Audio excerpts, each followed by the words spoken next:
Hello, students. My name is Laura Shands. I teach 7th grade at Hardin Valley Middle School, and I'm so glad you're joining us today. Today, we're going to start our Grade 7 English Language Arts Summer Task 1. And as before in previous weeks, visit knoxschools.org. Click on where it says See All Resources under the KCS at home page and pull your packets that way. If you printed it, great. Hopefully you have your paper copy in front of you. If you have not printed it, you can pull it up digitally and you can screen share and see both myself and your text. A couple of things before we get started. First of all, if I'm hard to understand or this video is hard to understand, walk through these 4 steps first. First of all, make sure you turn on any closed captions if available. 2, if I'm speaking too quickly, you can slow me down. You can adjust the playback speed to slow down the video. 3rd, consider watching me in short clips. So watch some, hit pause, listen, think, go back and rewatch again if needed, or move forward. And last, I recommend this one. Watch with someone at home. You can stop frequently, have discussions, make sure that you've both heard the same thing and understand the text, especially as we dig deep into the text. And make sure that you understand what's going on. This is Grade 7 English Language Arts Summer Task 1. We're going to be talking about which claims to believe. We are going to dive into the text. But before we dive into the text, we're going to go over a couple of things. First of all, our learning targets. So today, our learning targets are to recognize the characteristics and structures of argumentative text and analyzing a claim. We want to make sure we identify the thesis or the controlling idea of the text. And last, we want to make sure we can identify the intended audience of the argumentative text. Okay, so let's review a couple of definitions first. So first, and both of these you should already be familiar with, but a claim. A claim is a statement that can be argued, such as whether a fact is true or not, and a situation is good or bad, or one action is better than another. Okay, and then that second term on the screen, argumentative text. This is the argumentative text is a genre of writing that requires the student, which is you, to investigate a topic, collect, generate, and evaluate evidence. And this establishes a position on the topic in a concise manner. And that is according to Purdue Online Writing. Okay, so let's make the connection between those two. So in an argumentative text, the claim is supported by reasons and evidence. Go ahead and get your copy of your article out if you've not done so. Our author for the text this week is Andrew Rooney. He was a commentator on 60 Minutes for more than 30 years. In that time, he wrote many, many essays, and he presented them either on television or in the newspaper. He also earned many awards for his writing, and he always had a little bit of humor in there, and they sometimes were controversial. Ask your parents or your grandparents about Andy Rooney, and I'm sure they're familiar with him. So while we read, I want you to remember those learning targets that we talked about. Recognize the characteristics and structures of the argumentative text. Make sure you can analyze that claim. I want you to be able to identify that thesis or controlling idea of the text. I want you to make sure you can identify who the intended audience is and of the argumentative text. And then I want you to think about what's our purpose for reading today. What is the why in this? So interact with that text as you read, whether you're writing notes, if you've got it digitally and you're writing notes on a sheet of paper, or if you've printed it and you are annotated or you have annotated. We are going to read through the text. So if you didn't make any annotations the first time, you can go back and add those now. Last, I want you to make sure you circle those unknown words or phrases. If you don't know the definition of them, always make sure you circle them, go look them up. There's great resources for you. Dictionary app or dictionary.com is a great place to look. Okay, so if you were able to pull up the text, this is what it looked like. We've got a picture of our author, Andy Rooney, and I'm going to read through the text, and then we will talk and annotate as we go through the observations questions. America, the not so beautiful. Next to saving stuff I don't need, the thing I like to do best is throw it away. My idea of a good time is to load up the back of the car with junk on a Saturday morning and take it to the dump. There's something satisfying about discarding almost anything. Throwing things out is the American way. We don't know how to fix anything, and anyone who does know how is too busy to come, so we throw it away and buy a new one.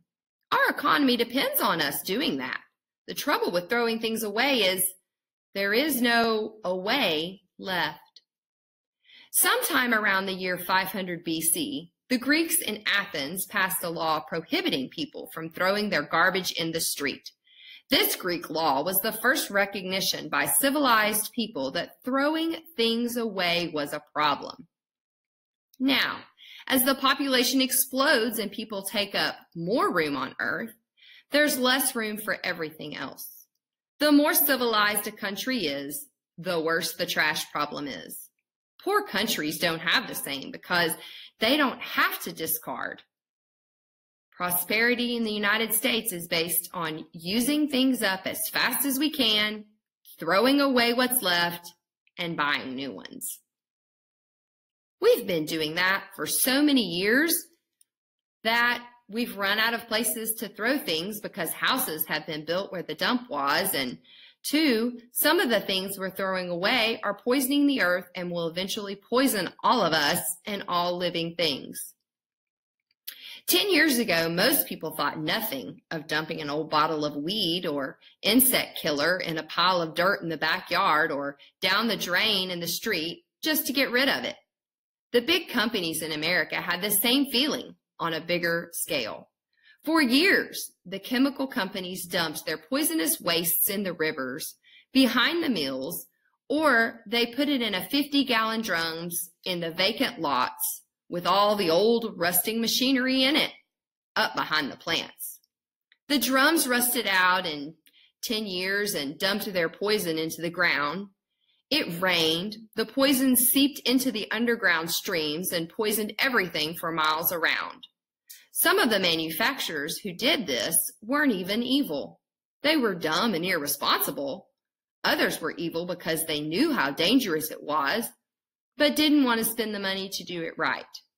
The problem is staggering. I often think of it when I go to the hardware store or a Sears Roebuck and see shelves full of poison. You know that, one way or another, it's going to end up in the earth or in our rivers and lakes. I have 2 pint bottles of insecticide with 3% DDT in them in my own garage that I don't know what to do with. I bought them years ago when I didn't realize how bad they were. Now I'm stuck with them. The people in the city of New York throw away 9 times their weight in garbage and junk every year. Assuming other cities come close to that, how long will it be before we trash the whole earth?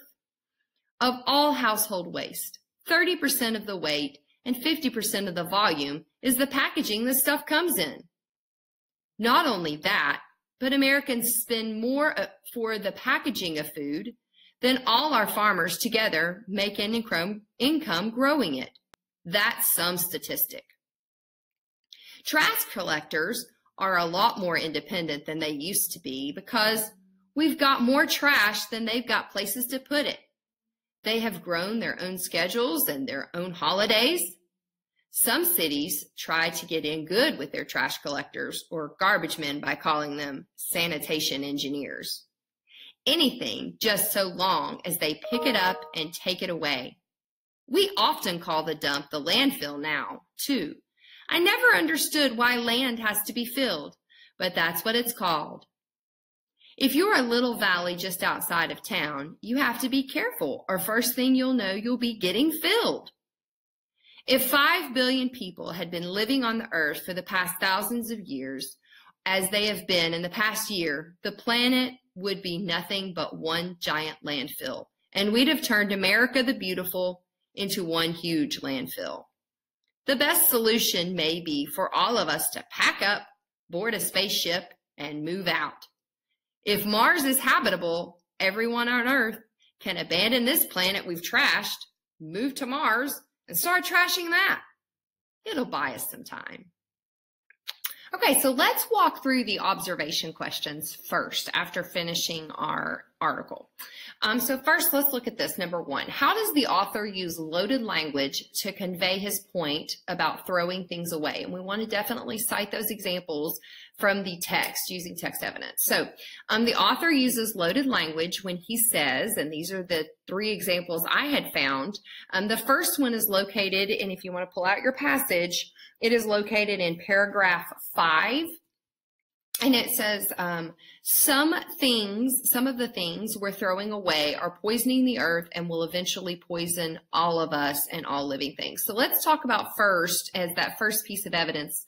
Loaded language is a way to emotionally invoke the reader. So they can use adjectives or very descriptive words, but we definitely want to tap into that, how do we want the reader to react? So the first thing is, obviously, we don't want to be poisoned, right? So our author has come up with this statement: it will eventually poison all of us and all living things.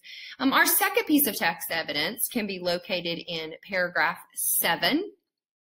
So go ahead and find paragraph 7. The problem is staggering, and the word staggering means stunning or shocking, stunning and shocking. So we're surprised. So they're saying that this problem is so bad that we're shocked at how bad it's gotten, right? And then last is located in paragraph 9, and how long will it be before we trash the whole earth? So that would be a lot of trash, right, for the whole earth to be trashed. Okay. Let's move on to observation number 2. How does the author connect the idea of prosperity to the amount of trash people throw away? So let's think about this. First of all, what does the word prosperity mean? So prosperity is associated with wealth, fortunate. It comes from a Latin word meaning to cause to succeed. So what our author's observation here is that saying that because the United States is prosperous, which we are a very wealthy nation, or we have an abundance of things we want and need, that we make more waste. So the more things we have, the more waste we're going to have, because it's easier to throw things out and replace them. In countries that aren't as prosperous, so they're not as fortunate or successful, then they have to hold on to their things and get as much use out of them as possible. And all of that can be found in paragraph 4. So if you want to get your copy and annotate, look at paragraph 4. So let's look at observation number 3. And we're going back to that paragraph 4. The author says the more civilized a country is, the worse the trash problem is. And what does he mean by the word civilized as it is used in this sentence? So Rooney uses the word civilized to mean wealthy or prosperous, but it is used somewhat ironically. So he's got this humor in here, ironic, because he argues in the same paragraph that civilized countries have a worse trash problem, okay? And that, again, can be located in paragraph 4. Okay, observation number 4. So what are our 2 central ideas of the text? So what details support these ideas throughout the essay? So think about what central idea is. You should know this. It's the main idea of the text. So let's think of 2 different ones. And I came up with one central idea is that the amount of trash countries like the United States produce each year is quickly filling the earth. Rooney illustrates this by explaining that people in New York City throw away 9 times their weight in trash every year. That's a lot. Another central idea in the essay is that the amount of garbage we throw away is foolish and short-sighted. And Rooney explains that if we continue in this way, the country will be one giant landfill and will no longer be able to support this. Now, let's go back to where we can find this in the text. So if you look at paragraph 9, That is where that quote about the people of the city of New York throw away 9 times their weight in garbage and junk every year. So go back to paragraph 9 and highlight that information. And then again in paragraph 14, which is our last, next to last paragraph, that the planet can no longer support us if we continue with this behavior. Observation number 5. So how does Rooney's use of humor, in the last paragraph affect the tone of the essay, and what is the effect? So let's think about this. What is tone? So tone is how the author feels about a subject. So remember, tone is how the author feels about a subject. So he uses humor to soften the delivery of something that's actually really quite grim. So we don't want to lose our earth, right? We don't want to have so much trash on it that we can no longer inhabit the earth, right? And the intent of this, so our purpose with his tone is so he can keep the readers engaged in the reading. Okay. So that can be found in paragraph 15, which is the last paragraph. Okay, we are going to talk about a strategy to help identifying. Remember, we want to think back to those learning targets that are crucial to our lesson for today. So we want to recognize those characteristics and structures of an argumentative text. We want to identify what our thesis is. And then last, we want to make sure we can identify our intended audience. So the strategy we're going to use for today is called soapstone, and you may or may not be familiar with this. So this is a strategy for analyzing text by breaking it down into separate parts. And the soapstone and the ST and stone are part of an acronym to help you kind of remember. And I'm going to walk through each